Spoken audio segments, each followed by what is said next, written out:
Hello साथीहरू, मेरो YouTube च्यानलमा स्वागत छ। आज हामीले यो स्कुल सरसफाइ गर्ने भनेर चाहिँ हामी स्कुलमा आइपुगेका छौँ। यो दुईटा चाहिँ हाम्रो घुरुङ्गाको नयाँ स्टुडेन्टहरू हुनुहुन्छ। हामीले चाहिँ इसिडीबाट नै सुरु गरौँ भनेर यहाँ इसिडी सरसफाइ गर्न गइरहेका छौँ। यहाँ चाहिँ आज एकदमै वेदरले साथ दिइरहेको त छैन, तर पनि हामीले इसिडीबाट नै सफा गरौँ न सुरु भनेर गरिरहेका छौँ। यहाँ चाहिँ यो घुरुङ्गा गाउँ देख्न सकिन्छ, एकदम हरियाली मनोरम। ल साथीहरू, अब यहाँ सफा गरौँ है त भनेर म चाहिँ सोही पानीको गति हेर्नुहोस् त। हाम्रो स्कुलमा चाहिँ अहिले पानीको समस्या छ क्या, किनभने यो चाहिँ एकदम माथिबाट ल्याउनु पर्छ अनि बाहिर नाला भएको कारणले गर्दा चाहिँ अलि फुस्किने होइन, पातहरू खसेर बुझिने गर्ने कारणले हामी अलि लङ टाइम स्कुल खोलेन भने चाहिँ यो पानी चाहिँ यस्तो भइजान्छ क्या। त्यही भएर पानी चाहिँ यति छ, त्यही पनि मैले त्यसले यसो गरेर सफा गरिरहेको छु। अब चाहिँ फाइनल कस्तो हुन्छ है, सफा गर्दै जाऊँ है त साथीहरू। यतिको भयो नि।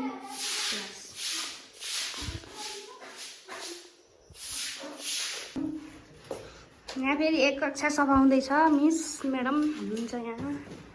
अब यो सफा गरिन्छ हामीले।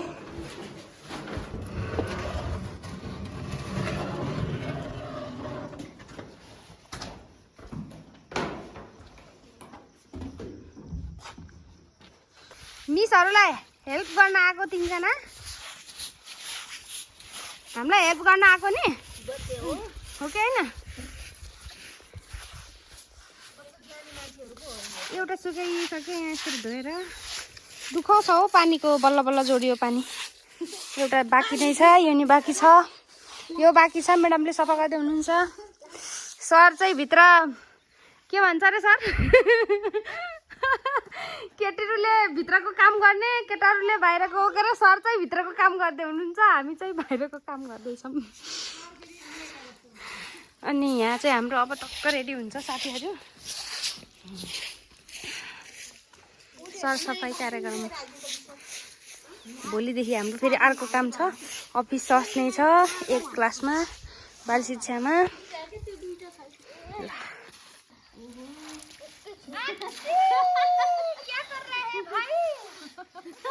कार्पेट सरसफाई के म्याट्रेस हो रे?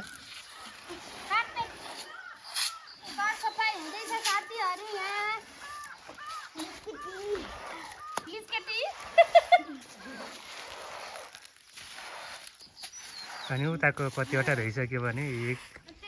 हेलो, आज डे टूमा हामीले यहाँ अफिस सफा गर्दैछौँ। यतिको भइसकेको छ, अझै पनि बाँकी छ। कलर लाउनु बाँकी नै छ, अरू शैक्षिक सामग्रीहरू बनाउन बाँकी नै छ। यहाँ चाहिँ 84 रहेछ कि 84। यहाँ चाहिँ पहिला यहाँ प्रिन्सिपल म्याम बस्ने ठाउँ थियो भने अहिले चाहिँ त्यसलाई बदलेर हामीले चाहिँ यता गर्ने कि भन्ने सोचेर यता राखेका छौँ। दराजहरू पनि, यो दराजहरू यतै थियो, हामीले चाहिँ सबैको परिवर्तन गरेर यस्तो बनाउन लागिरहेका छौँ। यहाँ चाहिँ यी सामानहरू जत्र त्यत्र छ। बच्चाहरूले हेल्प गर्नु आएको छन्, आज पनि सफा गर्दैछन्। किचन कोठामा मिसहरू सफा गर्दै हुनुहुन्छ। यहाँ सर, मैले चाहिँ यहाँ पढाल्दैछु। फेरि यो सेट भइसकेपछि देखाउँछु है गाइस। है साथीहरू, अब हामी यहाँ कलर लगाउन गइरहेका छौँ। कलर चाहिँ सरले रेडी गराउँदै हुनुहुन्छ। सर ल भन्नु न, यता कस्तो लागिरहेछ तपाईँलाई? काम गर्दा रमाइलो लाग्छ के? दुःख नि भयो हो क्या हो? अहिले चाहिँ हामी कलर लगाउँछौँ। अनि म पनि कलर लगाउनु पर्यो भनेर यहाँ मोबाइल अड्डाएर यसरी के अरे कलर लगाउनको लागि यहाँ कलर अर्को डब्बामा राख्दैछु। अनि यहाँ चाहिँ हामीले कलर लगाइन्छ।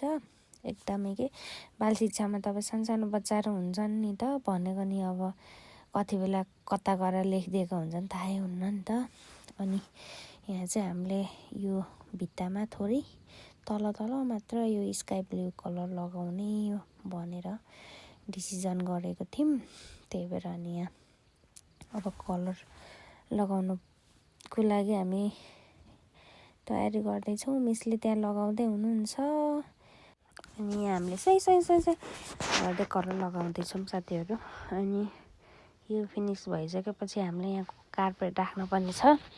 कार्पेटहरू धोएको थियौँ नि त हामीले, अनि त्यो कार्पेटहरू पनि एकदम फोहोर भएको थियो क्या। त्यही भएर यसमा चाहिँ यो कलर लगाइसकेपछि अब हाम्रो काम भनेको कार्पेट ओछ्याउने हो। बाल शिक्षामा कलर लगायौँ हामीले। ड्रेसको हालत यस्तो छ, कोठा चाहिँ एकदमै ब्युटिफुल देखेको छ। यसमा चाहिँ हामीले सुरुमा चाहिँ म्याट्रेस एकदम बाक्लो खाले म्याट्रेस ओछ्यायौँ, बच्चाहरूलाई चिसो लाग्छ भनेर के। अनि त्यसपछि माथि निलो त्यो धोएको कार्पेट ओछ्याएपछि त्यसमा फोहोर हुन्छ नि त, अनि फोहोर टाँसिन्छ अनि त्यो अलिक गाह्रो हुन्छ सफा गर्नलाई भन्ने हिसाबले चाहिँ हामीले त्यसमाथि फेरि म्याट्रेस मगाएर हामीले यसरी म्याट्रेस हामीले यसरी दछाएका छौँ। यसमा चाहिँ हामीले अब सफा पनि हुन्छ, तातो पनि हुन्छ बच्चाहरूलाई। यसमाथि फेरि सबैको सानो सानो चकट्टीहरू छ क्या, त्यही भएर हामी यतिको गऱ्यौँ हामीले। बाल शिक्षा चाहिँ यतिको भएको छ। अब अरू सामान राखिन्छ यहाँ।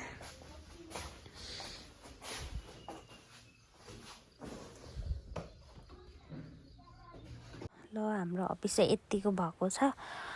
अनि हामीले चाहिँ अरू सामग्रीहरू पनि पेपर क्राफ्टहरू फुलहरू सबै डेकोरेसनको लागि पनि सामान रेडी बनाउनु बाँकी नै छ। तर आज टाइम पुगेन, आज 2 दिनमा यति गरिसक्यौँ। सो भोलि चाहिँ हामी अर्को पार्ट गर्नेछौँ। नेक्स्ट भिडियोमा पक्कै पनि तपाईँलाई देखाउने छु। बाई बाई साथीहरू। भिडियोलाई अन्तिमसम्म हेरिदिनु भएकोमा धन्यवाद साथीहरू। मेरो युट्युब च्यानललाई लाइक, कमेन्ट, सब्सक्राइब गर्न नभुल्नुहोला है त।